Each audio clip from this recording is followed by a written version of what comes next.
Right, Land Rover Defender rear door. We love the opening rear door. It swings open. Now you can see I've taken the casing off here.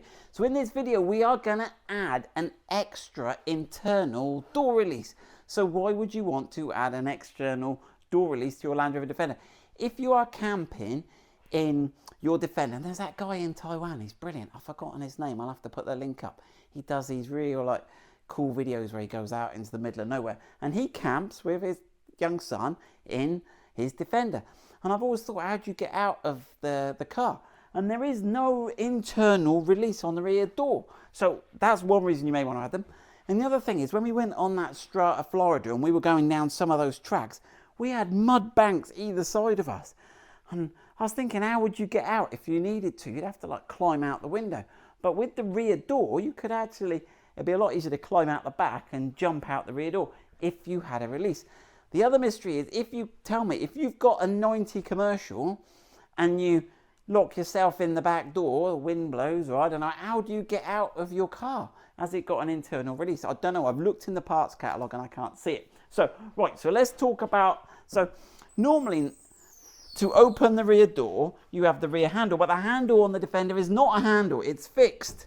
It is just a switch. And when you pull this little switch under here, juk juk, there you go. I don't know what the psh was all about, but there you go. So I thought, I wonder if we can tap into that signal. So let's get this right. So what we are going to do is we are going to look inside the door, and we have produced this wiring loom. And this wiring loom goes into, we're going to unplug the connector on the car, and we're going to put these in. And what we're doing is this sends the signal straight through, so your rear door still works, but it also adds you an extra 2 wires. And in effect, if you touch those 2 wires together, jib jib, your door will open. So we are going to add this to our car. And you can add a switch, and we'll have a look at some options. You can add a switch here. I'm going to go for putting a switch in this little bit at the top here. Right, so let's have a look. Right, and Kate, you want to slide round that way? So the connector I'm going to undo is actually the same as this one. So I'm going to press that little tab and then extract it that way. So here we go. Push that little tab, and then it's quite... I'll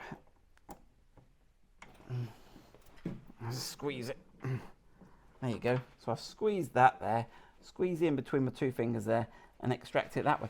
Now the other part of the connector stays on, and this is the bit that goes to the handle. Now you need to be a bit careful because this is live. There's a 12-volt live signal in here. So this bit is dead because this bit just goes to the handle. And if you want to unbolt the handle, there's a couple of little nuts in there. So what we need to do is we need to get this signal up to here is where we're going to put it. If you're going to put one here, that would be easy enough. Right, but this is where it gets slightly tricky, because I did this the first time and I hardwired it in, but then I found out my little pot here wouldn't fit back through the door card. So what we've done is we're going to incorporate a little disconnection module. So I don't know if you've seen these. These are sort of like Wago modules, and they're flipping brilliant. You open them up, they're little spring-loaded tabs, push, and you can use these on house wiring and everything.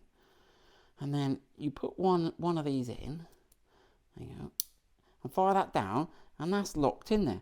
And we do that on the other one, and then the blue will connect to the blue. So that gives you a really easy interconnecting module. So we are going to install that. Right, one other thing to note, and we'll cover this in a minute. I'm rambling, aren't I, Kate? Right. Got a lot to explain. I've made all the mistakes, so you don't have to. So my first mistake was hardwiring that, because you then can't take off this door card very easily.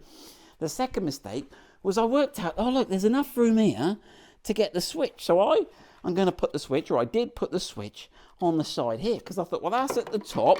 So even if my boot's quite full, I can reach over, and that's going to be the easiest place to reach. And it's out the way, you're not going to knock it by mistake. So it's like a little doop doop secret switch, and Land Rover wouldn't notice if there was any warranty issues, would they? They wouldn't go looking in there. No. So right, so but then I mucked that up as well, because I thought I'd worked it all out. But if you look in there, you might be able to see, can you see the little orange ledge? Yeah. But basically my switch was there, and it sort of collided with that. So what I've got to do is I've got to put the switch lower and smaller. So we've gone for a smaller, lower switch, and I've bought a new one of these, and we'll re-drill it in a minute. Right, what shall we do first? The first thing I want to do is to get the wire up here. So let's get that. What have I done with it? I've put it here. So we are going to try and route this up to there. Now, you could try and wriggle it up through, but I'm going to cheat, and I'm going to pass. Whoa, I should have got better prepared. So I'm going to try and pass this cable down through. So I don't know if you can see in there, but right in the back corner, there's a cutout in the corner of the door, because it's actually quite hard to get from this chamber here into the lower door. It's blocked off. But right in the back corner, there's a little hole, and if you go down, oh, there he is. He's coming out the bottom there. Right, so I'm just gonna use that as you could use a bit of string or whatever. So I'm going to use that to pull this other cable back through. So again, you can do this however you like. I've kind of had a go, but don't plug this switch in, because you don't want to be having loose wires with it plugged into the car. All right, so at the moment we've disconnected the car, and nothing's live here. So I should now be able to gently, I want to pull it all the way, just enough. Okay, just enough to get that up here. Undo my tape, and then we can put that connector block on there. I want the best tape to use, that one.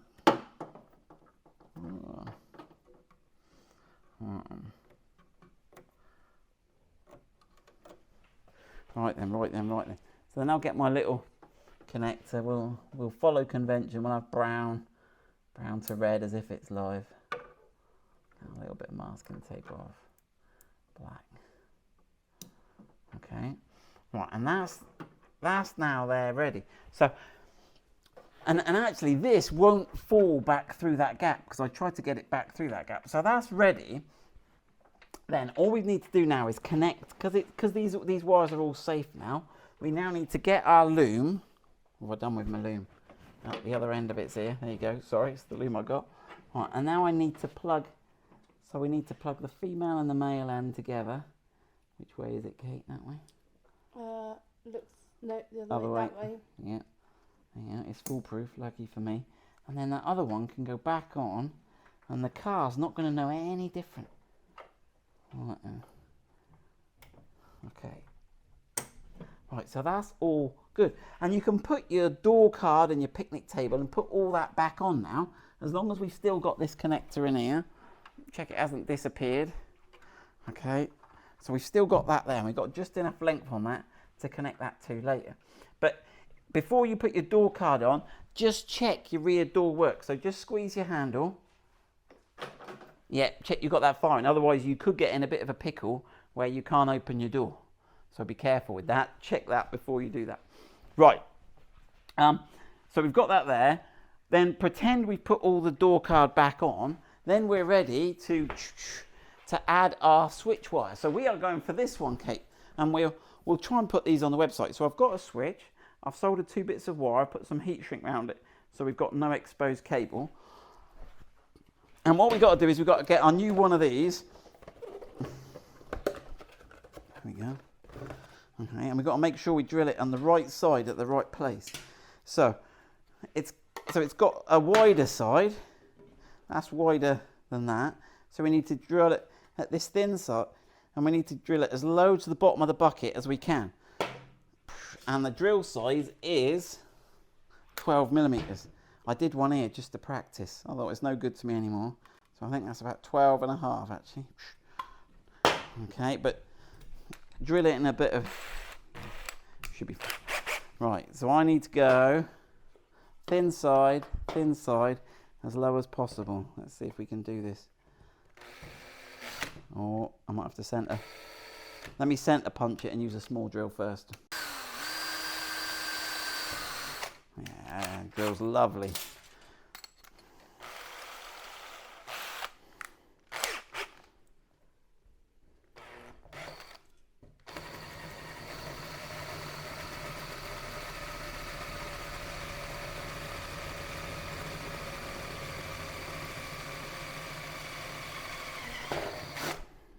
Okay, now I can get my, so this switch has just got little, can we see that? It's just got a little sort of rampy bit there just to keep it in.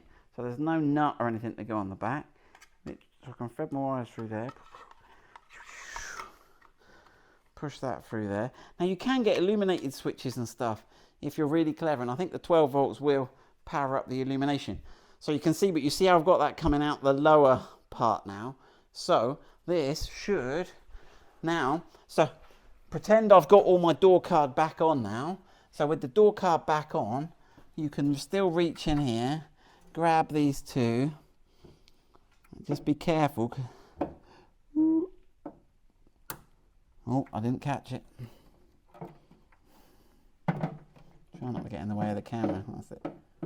There we go.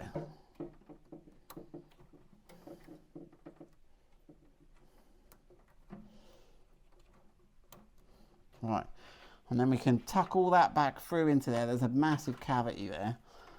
Right, you don't want anything underneath or it'll stop you. And then finally, final operation, you can drop that in to your plastic thing. You can put your bolt back in the bottom there. You can put your rubber mat, there's a little rubber mat that sits on there, and then we should have an internal release. There we go. Now I would, like I normally do, get in the car and release myself, but look, I bought myself some wheels on eBay for my Range Rover Classic. Do you like those, Kate? They're very nice. They'll be my like winter set of wheels for my 3-door Rangy Classic, but that's another story. Right, I was going to show you another switch loom I made up. What did I do with the other switch loom, Kate? I've put it here. So I was quite tempted to use one of these nice sort of illuminated anti-vandal switches, and I could mount it here, but be careful because you can't get to the casting's in here, so just make sure you've got enough room and the lock's here, so you're kind of restricted. You might get one in here, so I could have put it there instead, but I think that's quite surreptitious in there. That's out the way, and that no one knows it's there. Very hidden. Very hidden, but if you need to get out, you know where it is. There we go, rear door release for the new Land Rover Defender. Any questions, let us know.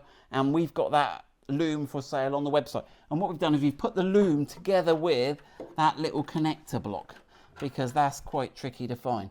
But if you want us to make any other looms up or anything, or add the switch in, let us know and we'll get that sorted.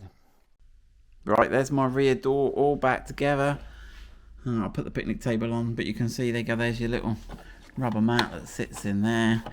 There you go, and that avoids everything nicely there. So we have a little emergency release all installed if we ever need it, or we go camping or whatever. So there we go, good luck with that. So Mrs. Powerful's just popped down to check we're doing what we're doing, and she said that you've got to be careful putting one in. She's raised a valid point I hadn't considered. If you put a switch here and you had loads of stuff at the back and it pushed against the switch, it could push the switch open and the door could come open. It's unlikely because of the, but having it put in there, you're very unlikely to have anything fall in there, slide along and push on that. So I think it is probably a good and safe location for that switch. Let me know what your thoughts are.